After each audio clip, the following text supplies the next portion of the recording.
Hello students, welcome back on my YouTube channel. Students, MSc semester first के अंदर calculation of variation का हमने part start किया था, जिसके अंदर क्या क्या प्रक्रिया अपन ने पहले इसके अंदर कैलकुलस वेरिएशन के बारे में पढ़ा। नेक्स्ट इसके अंदर क्या किया था अपन ने, एक आयलर का फॉर्मूला निकाला था जिसको आयलर इक्वेशन बोलते हैं या आयलर नागराज इक्वेशन बोलते हैं, ठीक है, जो अपने सबसे इंपॉर्टेंट रहेगा इस बुक के अंदर। नेक्स्ट अब आज के जो टॉपिक होंगे अपने वो क्या होंगे, एक तो आयलर इक्वेशन पे जो अपन ने कल लास्ट में प्रूव किया था लास्ट वीडियो में, उसके ऊपर दो एग्जांपल है। नेक्स्ट उसकी कुछ एक ऐसी फॉर्म है जिनको अपन डायरेक्टली यूज करते हैं, तो उस फॉर्म के बारे में आज की क्लास के अंदर क्या करेंगे अपन डिस्कस करेंगे। देखिए इसके अंदर आज इसके एग्जांपल करते हैं आयलर नागराज इक्वेशन के या फिर आयलर इक्वेशन के। आयलर इक्वेशन क्या थी, पहले बार उसको डिस्कस कर लेते हैं। आयलर इक्वेशन क्या थी, आयलर इक्वेशन क्या होता है, डेल एफ अपॉन में del Y minus D Y by D X, del F upon में del Y dash is equal to 0। ये अपना फॉर्मूला था किसका, आयलर इक्वेशन का। ये फॉर्मूला प्रूफ करवा दिया आपको कि डेल एफ अपॉन में del Y minus D Y by D X और डेल एफ अपॉन में del Y dash is equal to 0। ये फॉर्मूला आपने लास्ट क्लास के अंदर प्रूफ कर दिया। आज इसके ऊपर कुछ एक एग्जांपल देखते हैं। देखिए एग्जांपल फर्स्ट क्या दिया हुआ है, आपको दिया हुआ है test 4 and extremum test 4 and extremum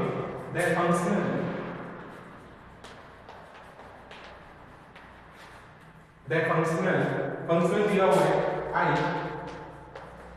y(x) is equal to integration 0 से 1 xy plus y square minus 2y square, आगे दे रखा है y dash और dx।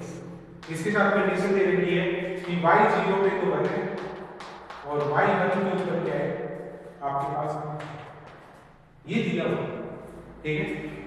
Test 4 and extremum the function I y(x) equal to 0 से 1 xy plus y square minus 2y square y dash dx और y 0 पे 1 और y 1 पे 2, ये दिया हुआ। देखिए सॉल्यूशन देखिए इसका। सबसे पहले जो आपको दिया हुआ late f of x y y dash, ये आपको मानना है, जो आपको फंक्शन दे रखा है xy plus y square minus 2y square y dash, ये आपको मान के चलना है, ठीक है। इक्वेशन नंबर फर्स्ट दे देंगे इसको। अब जो आपके आयलर इक्वेशन है, let Euler equation is, Euler equation लिखेंगे आप डेल एफ अपॉन में del Y minus D Y by D X, del F upon में del Y dash equal to 0, समीकरण नंबर 2, ठीक है। अब आपको क्या क्या चाहिए, del F upon del Y चाहिए और डेल एफ अपॉन में डेल वाई डैश चाहिए, और ये किससे मिलेगा, समीकरण नंबर 1 से। तो y इक्वेशन 1 समीकरण 1 से क्या क्या निकालेंगे, पहले डेल एफ अपॉन में डेल वाई, मतलब आपको समीकरण 1 का y के सापेक्ष क्या करना है, आंशिक अवकलन करना है, ठीक है। तो समीकरण 1 का अगर आप y के सापेक्ष आंशिक अवकलन करते हो तो आपके पास क्या आएगा, x प्लस 2y माइनस का क्या आएगा 4y minus 4y y dash, और दूसरा आपको क्या निकालना है, डेल एफ अपॉन में del y dash, del F upon में डेल y डैश निकालना है। तो y डैश करोगे तो क्या आएगा, माइनस का 4 माइनस का 2 और y स्क्वायर और y डैश, माइनस का 2 y स्क्वायर और y डैश, y डैश नीचे आएगा क्योंकि y डैश के सापेक्ष आप अवकलन कर रहे हो, तो ये क्या आएगा माइनस का 2y स्क्वायर, ठीक है। अब देखिए नेक्स्ट आपको क्या करना है, del F upon del Y हो गया, सारी कंडीशन आ गई आपके पास। अब आपको D Y by D X करना है इसका, तो नाउ आपको जो निकालना है वो क्या निकालना है, D Y by D X del F upon में del Y dash, del Y dash का किसके सापेक्ष कर रहे हो आप, एक्स के सापेक्ष, तो आपके पास क्या आएगा, D Y by D X minus का 2y स्क्वायर और माइनस 2y स्क्वायर का अगर आप अपडेट कर रहे हो तो माइनस का क्या आएगा 4y और y का क्या आएगा y डैश माइनस का 4y y डैश समीकरण नंबर 3 और इक्वेशन नंबर 4। समीकरण 3 और 4 से ये वैल्यू किसमें रखोगे आप समीकरण नंबर 1 के अंदर। तो पुट वैल्यू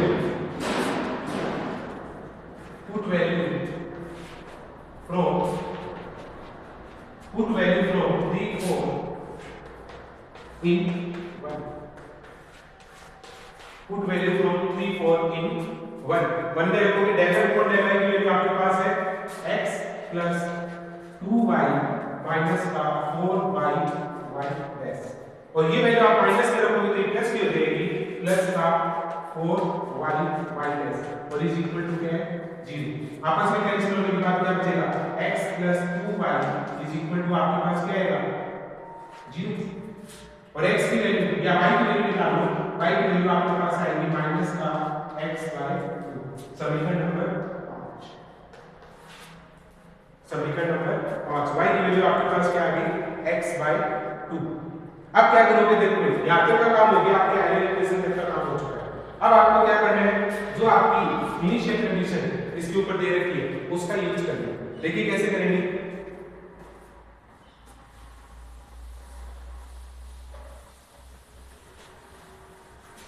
इनिशियल कंडीशन आपको दो दे रखी है दोनों को आप यूज करोगे ठीक है। देखिए यूजिंग आपको पहली कंडीशन दे रखी है y 0 को लेना मीन इसका क्या हो गया x की वैल्यू आपके पास 0 है तो y की वैल्यू कितनी आ रही है 1 आ रही है। देखिए 5 इंप्लाइज आप क्या रखोगे भाई x की वैल्यू 0 रखो तो y की वैल्यू क्या आ रही है 0 आ रही है। x की वैल्यू पे y की वैल्यू क्या आ रही है 0 आ रही है ठीक है। और दूसरा क्या रखना है आपको x की वैल्यू x प्लस y की वैल्यू y पे होगी x में अगर x की वैल्यू 0 रखते हो तो y की 0 आ रही है एंड दूसरी वैल्यू है आपके पास y 1 पे उसकी वैल्यू 2 आनी चाहिए ठीक है। इसका मतलब है x की वैल्यू आप रखोगे तो y की वैल्यू 2 आनी चाहिए दैट इंप्लाइज 5 इंप्लाइज आप रखोगे इसके अंदर y की जगह x की जगह 1 रखना है और y की जगह 2 रखना है तो आपके पास क्या आएगा अगर x की वैल्यू 1 रखते हो तो y की वैल्यू कितनी आ रही है -1/2। अगर x की वैल्यू आपने 0 रखी तो आपके पास क्या है इसको हटा दो आप लोग फिर बता दो x 0 रख रहे हो तो y की वैल्यू 0 आ रही है और x की वैल्यू 1 रख रहे हो तो y की वैल्यू क्या आ रही है आपके पास -1/2। और जब ये वैल्यू अगर आपस में जो आपकी बाउंड्री कंडीशन दे रखी है उसके इक्वल नहीं आती है तो इसका मतलब क्या हो गया आप लिख सकते हो this extremal does not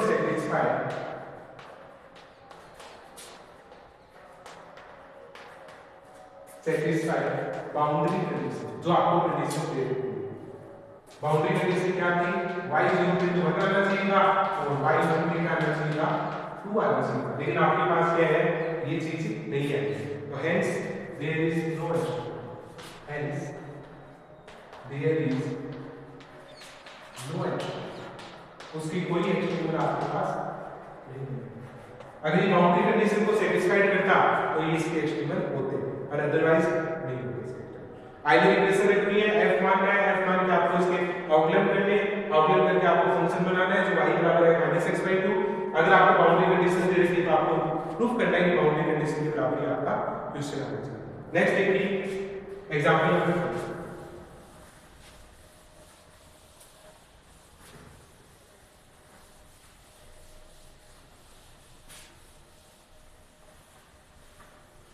example number 2 discuss करते हैं स्टूडेंट। आपको क्या दिया हुआ है find the extremal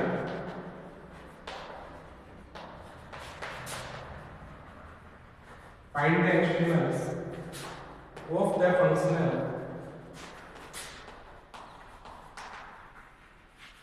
functional integration x0 से x1 y dash b square whole में x क्यूब और आगे क्या दे रखा है x। अब आपको बाउंड्री कंडीशन नहीं दी गई मतलब आपको सिर्फ फंक्शन बना के छोड़ रहे हैं। देखते हैं सबसे पहले इसको f मानना है let f of x Y dash, इसका फंक्शन क्या है आपके पास, वाई डैश स्क्वायर अपॉन में एक्स क्यूब। समीकरण नंबर 1। जो इंटीग्रेशन के अंदर होता है वो आपका क्या होता है, फंक्शनल होता है। अब यहाँ पे जो दिया हुआ है कि फंक्शन आपका y से इंडिपेंडेंट है, given function is independent from y, then अगर कोई फंक्शन, यदि कोई फंक्शन आपके पास इंडिपेंडेंट होता है किसी वेरिएबल से, तो उसकी वैल्यू क्या होती है, डेल f अपॉन में डेल y की वैल्यू क्या हो जाएगी, 0। Now, by Euler's equation, Euler equation क्या होती है, डेल f अपॉन में डेल y माइनस का dy बाय dx और डेल f अपॉन में del y dash is equal to क्या होता है, 0। Del f upon del y की वैल्यू आपके पास पहले 0 है, तो आप इसके अंदर 0 पुट करोगे तो आपके पास क्या आएगा, dy बाय dx को डेल f अपॉन में del y dash is equal to 0। ठीक है, समीकरण नंबर दे दो इसको। आपको क्या करना होगा, समीकरण 2 का वापस से किसके सापेक्ष करना पड़ेगा, डेरिवेटिव। समीकरण 1 के लिए आपके पास y डैश निकाल सकते हो, तो पार्शियल डिफरेंशिएशन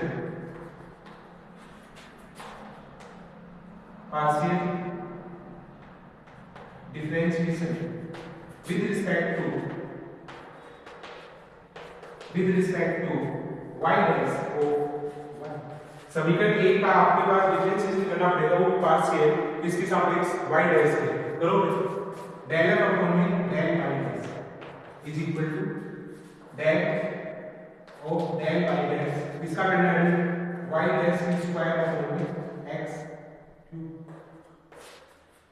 आपको इसका डेरिवेटिव करके दिखाना है, y डैश स्क्वायर अपॉन में x क्यूब। देखिए y डैश का अवकलन भी होगा और x का भी अवकलन होगा, क्योंकि ये y डैश आपका डेरिवेटिव पहले से x का है, तो इसका अवकलन कैसे होगा, u अपॉन v से।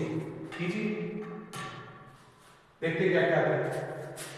यहाँ पे करो इसका अवकलन, नीचे वाले क्या आती है, स्क्वायर, x की पावर कितनी हो जाएगी, 6। ठीक है, अब ऊपर वाले क्या करते हैं, तो x क्यूब आपका सेम हो गया, इसका क्या होगा 2y डैश और y डैश का क्या होगा y डबल डैश। ठीक है, 2y डैश और y डैश का क्या हो गया डबल डैश। फिर क्या आता है माइनस y डैश आपका सेम, y डैश की स्क्वायर सेम आ गया। आगे क्या आएगा भाई, x क्यूब का क्या आएगा 3x स्क्वायर, 3x स्क्वायर। देखिए सी क्या होगा, x cube 2y by dash और आगे आएगा इसके अंदर 2y बाय डैश का आ गया और माइनस आएगा y डैश स्क्वायर और 3x स्क्वायर, y डैश की स्क्वायर ही है ना, प्लस y डैश की स्क्वायर और x क्यूब 3x स्क्वायर। ठीक है, आगे देखिए नेक्स्ट इसको सोल्व करते हैं। x की स्क्वायर दोनों में कॉमन आ रही है, x की स्क्वायर कॉमन है तो नीचे क्या बचेगा, x की पावर 4 y डैश स्क्वायर और y डैश के सापेक्ष से करेंगे तो 2y डैश है, y dash sorry 2y double dash और ये आएगा y डैश स्क्वायर तो 2 हो गया और y dash x cube 3x square 2y double dash और y डैश स्क्वायर से करके दिखाओ, एक second, y dash 3y dash x square x cancel 3y dash square और y डैश के सापेक्ष में x cube y dash square है, राइट। तो देखो यहां से क्या बचेगा, x की टर्म तो कैंसिल हो गई, x स्क्वायर तो ये आएगा 2x y double dash minus का 3x square y dash square और इकट्ठे में कितना आएगा x की पावर 6, x की पावर 6 तो कैंसिल हो गई, यहां से कितनी आ जाएगी x की पावर 4। ठीक है,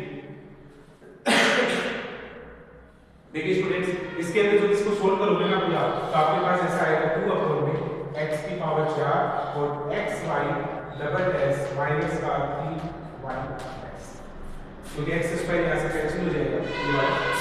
ठीक है, तो आपके पास क्या बचेगा, ये 3y डैश स्क्वायर।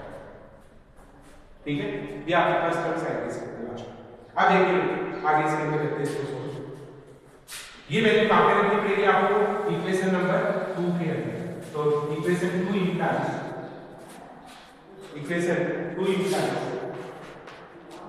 आप डेरिवेटिव करते हैं इसका, तो इक्वेशन 2 के अंदर क्या आएगा, d by dx को डिवाइड x स्क्वायर को 2 by x की power 4 x y double dash minus 3 y dash square, ठीक है। और ये 2 अंदर ही जाएगा, तो बड़ी रहेगा ये 2 अंदर और ये 1, ठीक है। 2x y डबल डैश और ये वाली। अब इसका क्या करना है, dy by dx करना है, वापस से x के सापेक्ष कीजिए। अब जब x के सापेक्ष करोगे तो आपके पास क्या बन सकती है, dy by dx करेंगे तो इसका अपन ने del f upon del y dash किया, एक मिनट स्टूडेंट्स, ये dy by dx में हो चुका है इसका, del f upon del y dash को y डैश कर रहे हैं, सीधे ही कर दिया इसका dy by dx में ये भी dy by dx और ये भी dy by dx, ये पूरा कर दिया एक साथ, ठीक है। इसका dy by dx वाले हम ये कर दिया, ये पूरा हो चुका है, dy by dx हमने कर दिया, इसका पूरी तरह नहीं आ चुकी, ठीक है। तो ये पूरी तरह अपने पास ऐसी बन गई, क्या आएगा 2 अपॉन x की पावर 4 और ये आएगा x y double dash minus 3 y dash और इक्वल टू 0। यहाँ से क्या करेंगे, थोड़ा सा सोल्व करोगे तो 0 के बराबर जाएंगे, तो x y double dash minus 3 y dash equal to 0। तो ये क्या आएगा, इसको सोल्व करेंगे तो y डबल डैश अपॉन में y डैश आएगा, इधर आएगा आपके पास 3 अपॉन में x, दोनों तरफ इंटीग्रेट करेंगे, इंटीग्रेटिंग बोथ साइड्स, दोनों तरफ समाकलन करेंगे तो आपके पास क्या आएगा, log y डैश इधर आएगा 3 log x और ये आएगा प्लस में log c। जब इसको पूरा सोल्व करोगे तो आपके पास कुछ ऐसी इक्वेशन बनेगी, y dash equal to cx cube. वापस से इसको क्या करना पड़ेगा, लास्ट इंटीग्रेट करना पड़ेगा, अगेन इंटीग्रेटिंग, तो ये आपके पास क्या है, y डैश का क्या बन जाएगा, y इसका करोगे तो cx की पावर 4/4 और एक और कौन से ले लो c1, प्रोसेस सोल्व करेंगे तो y इक्वल आ गया c1 या c2 ले लो, c1 और ये आएगा या c2 ले लो कोई बात नहीं, c1 और ये आएगा x की पावर 4 और प्लस में c, ये आपका इसका क्या है extremal, which is required optical, ये आपका क्या बनेगा, required optical, which is required optical, which is required optical, ये आपका क्या है रिक्वायर्ड है। स्टूडेंट्स इसको एक बार वापस से करके देखिएगा, ये आपके पास समाधान आपके पास ये रिजल्ट देगा लास्ट, जब इसका dy by dx आप साथ में करोगे, ठीक है, क्योंकि अपन ने dy by dx किया इसका साथ में, तो वो थोड़ा सा पार्ट कर लीजिएगा और फिर इसके अंदर आगे की जो निकालोगे ना तो उसके समाकलन के अंदर और आपके पास लास्ट रिजल्ट है ये आ जाएगा। तो स्टूडेंट्स इसके अंदर जो एग्जांपल्स है, ये दो ही एग्जांपल दिए हुए हैं, दोनों एग्जाम के अंदर आए हुए हैं, तो एक बार आप इनकी रीडिंग लेना अच्छे से और बुक के अंदर देख के इसको अच्छे से कंप्लीट करना, अगर कोई डाउट लगे तो आप इसमें पूछ सकते हो। ओके स्टूडेंट्स, बाकी नेक्स्ट क्लास में डिस्कस करेंगे।